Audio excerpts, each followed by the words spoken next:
everybody. Thank you for joining me again. This wonderful, hot, humid Thursday morning here out in Southern California. Today we're going to be working on the white metal steering assembly for the AMT Freightliner dump truck kit we're building. Pretty much I bought about 3 or 4 of these kits about 3 years ago when I first got into this part of the hobby, and I saw them advertised. I thought they were pretty neat. Normally, I don't like actual working steering wheels on my models, but in this case, we went ahead and went with the idea of replacing the AMT styrene parts with these white metal castings to give the model some weight, and the idea also for it to be a little bit more sturdy. It's a great looking kit. They weren't really that expensive. They come in both 1/24th and 1/25th scale. And I got these particular ones from ST Supply up in Canada. You could check out their website, stsupply.com, or the manufacturer of this particular brand of white metal castings is kitformservices.com. So check them out. Check out both of their websites for all sorts of neat stuff they have offering. If you're interested in this, ask any questions down below in the comments section, please. I'll be more than happy to try and answer people's questions. I thought I knew how to put one of these together just from working on your vehicles all the time, but I had to go on and Google and double check the steering assembly setup for big rigs. And pretty much what you see there is kind of how it's going to go together. What I did notice immediately was I kind of dry fitted everything first. Everything goes together well, almost zero flash to speak of. What I did do personally is your pieces come like this with the holes already pre-drilled or cast into the pieces themselves. I wanted a little bit more tighter fit, still have a little bit of play though in my wheels. So I wanted to tighten up these holes here that would sit on either end of your assembly piece. So I wanted to tighten up so the wheels wouldn't wobble so much like this. Tighten them up a little bit better so it'll be less wobble, hopefully. I went ahead, located the proper tubing pieces.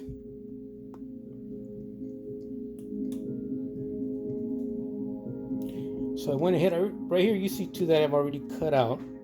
I only needed 4. I already installed 2.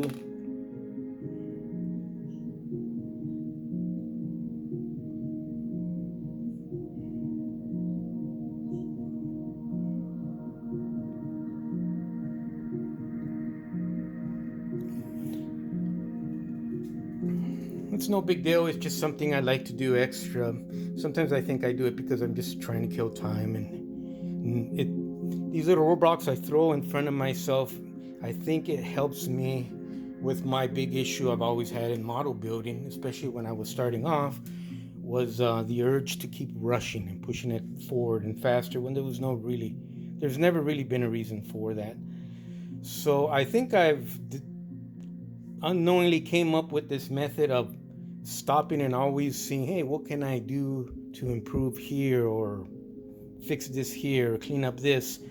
Those little roadblocks help me to slow down, or road speed bumps help me to slow down and keep the build process at a more manageable level where I'm going to achieve great results, which is really what I'm after. So let me show you here real quick. So pretty much I cut out these tiny little pieces. You can see that. I cut out about 4 of them, 2 on each side. You drew out the hole slightly. You clean up the hole a little bit, at least on one end, kind of like a tapered, angled, because you're going to actually pick up these little pieces, put them over the hole, and come back very lightly with your hammer and a punch and kind of punch those in place. I like to file a taper end on the one end that I'm going to be punching through the actual metal, the one end that's going in first. Keep that end tapered, give it a nice little taper. Sometimes if it's a piece that's stubborn, or if it's a piece that I know would get warped after tapping with the punch so many times, like when you work with plastic, then I would just put a little tiny drop of oil, and then I'll do my taps. And they're literally very, very light taps, because due to the size of the subject matter, I mean, that's my finger, and look at the size of the front axle. So you can imagine, I have everything zoomed in right now for the camera, but you can imagine how tiny these holes are. Now the idea of originally, let's go right here. The idea originally was to put the metal sleeves, in this case it's copper, put the metal sleeves in all the holes, and also in our tie rod on the ends. These pieces are so small, and the holes that are already pre-drilled or cast into the pieces, these particular holes right here, I would have to drill out that hole a little bit more, leaving you with almost zero surface material on the wall of the, let's say, 3 to 6 o'clock position of this hole. It being white metal, probably the softest metal you can work with, I didn't want to risk punching through the material. So I said, you know what, I just want my front wheels stiffened up a little bit.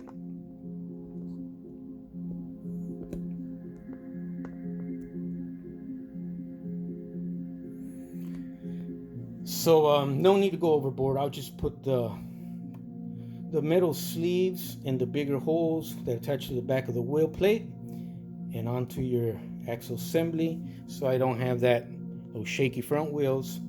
And I'll be happy if I can just get those wheels to maybe not wobble around so much. But even this, that's pretty much as far as I'm gonna go, dare to go, I should say, without losing material for the sidewalls. I don't want to go there. I didn't buy the kit for nothing, just to wind up ruining it or having to do a lot more work, involved work, to repair or fix something I over drilled with in my enthusiasm to, in other words, I didn't want to start overthinking this. Let's just keep it simple. 4 metal sleeves just in this part here that attaches to that wheel plate. Hopefully it'll keep my wheels from being not as wobbly. Also, what I did here, what we're going to do, and you can see them right here in this shot, I cut out 2 little pieces of brass rod. These pieces are actually going to be used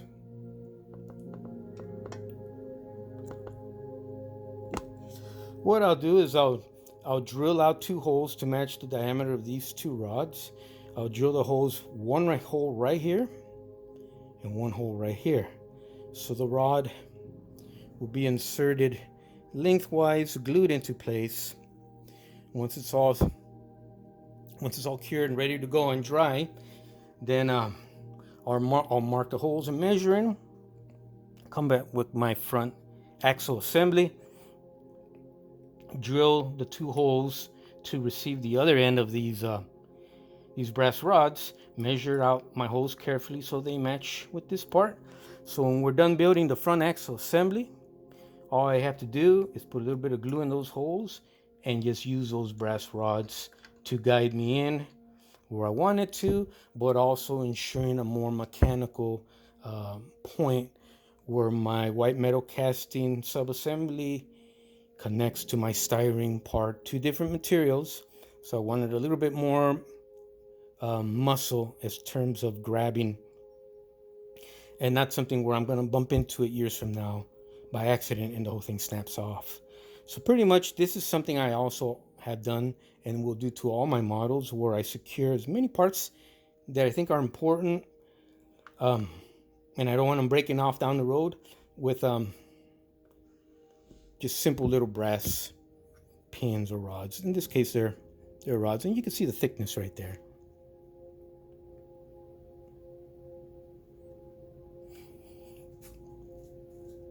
And last but not least, is a quick video. We'll shoot part 2 tonight when we're done, or tomorrow morning. Let me share with you guys real quick. We are working on our tires. Now the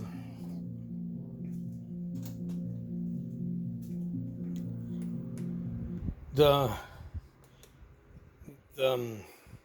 real rig running out there in Texas, it's all beat up. You could tell she's got retread tires and used tires. They look like tires and rims from different manufacturers, which is probably what the case is as far as that particular truck we're trying to model is concerned.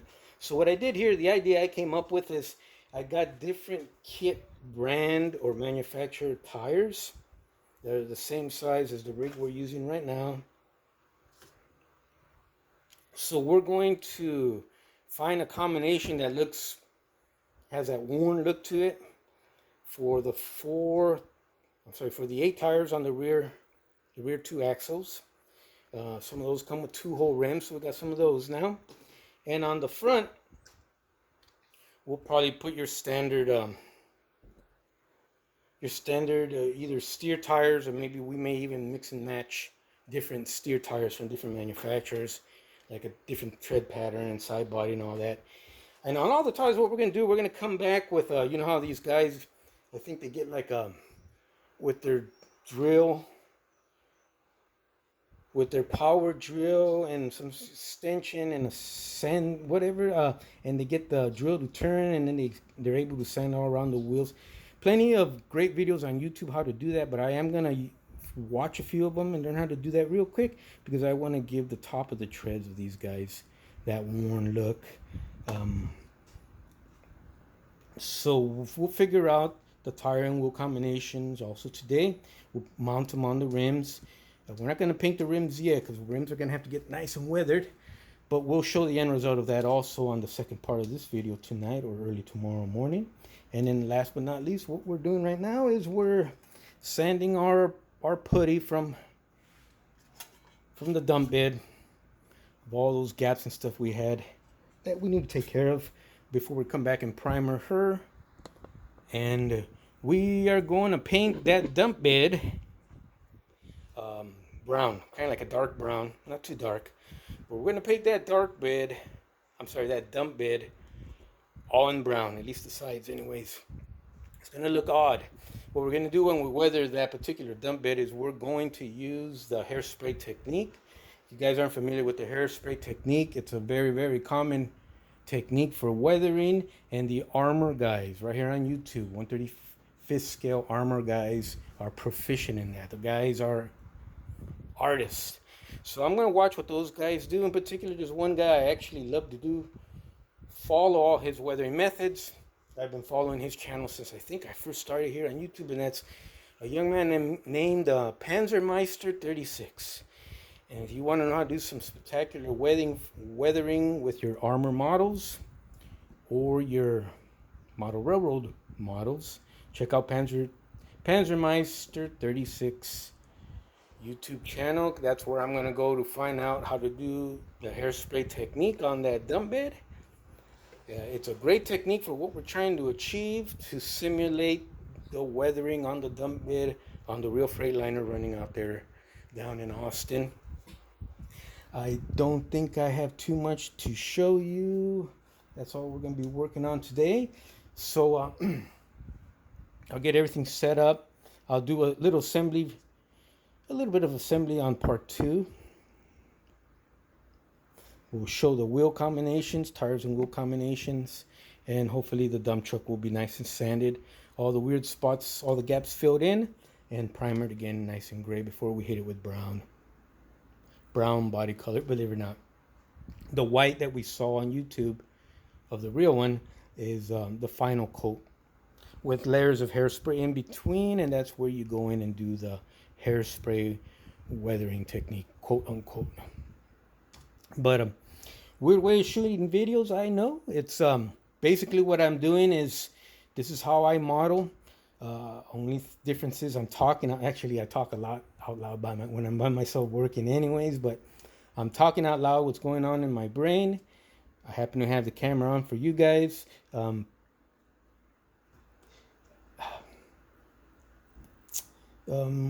concept vehicles, one of prototypes, custom vehicles, straight out of the box.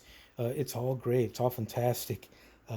There's nothing that says you can't do whatever approach you want to do. You may have a thing where you want to model post office vehicles. By all means, follow that passion, follow that dream. And you know what?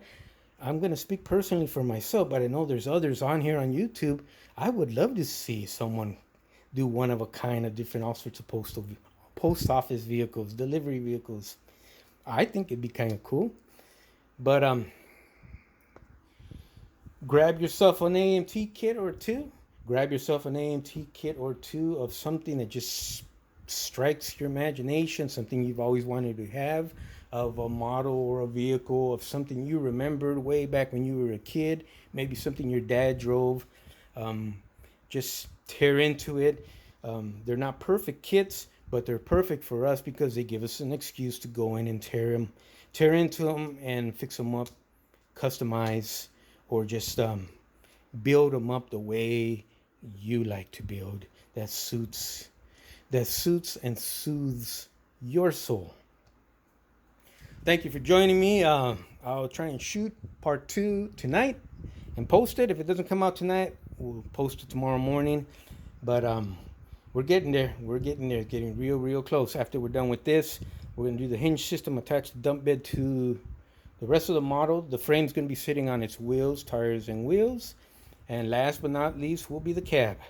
Let me tell you right now, the cab and the motor. I did wind up getting a Detroit diesel. Came in the middle of the other day for our Freightliner.